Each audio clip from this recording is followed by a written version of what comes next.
Welcome to Sweet Life Beat Life. We hope this video helps. You begin by creating the smallest runnable app, index, HTML, main, JS and style, CSS. Once done, mount a canvas and set up request animation frame so you target 60 FPS. This becomes your game loop. Next, wire a basic input handler for keyboard and mouse events so you can test movement immediately.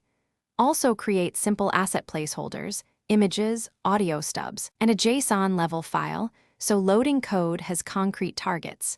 This gets you from 0 to a playable frame quickly and reliably. Now you expand from a loop to systems.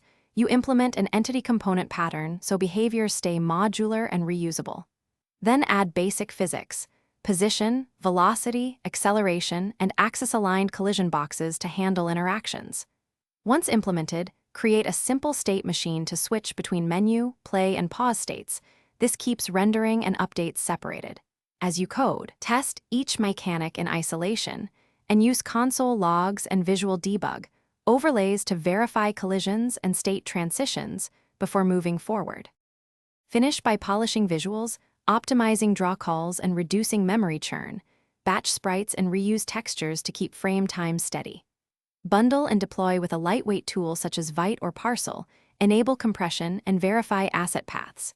To release, test on multiple screen sizes and lock the canvas aspect ratio or scale properly.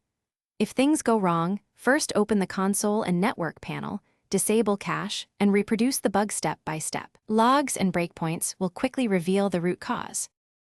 Thanks for watching. Consider subscribing if we helped you.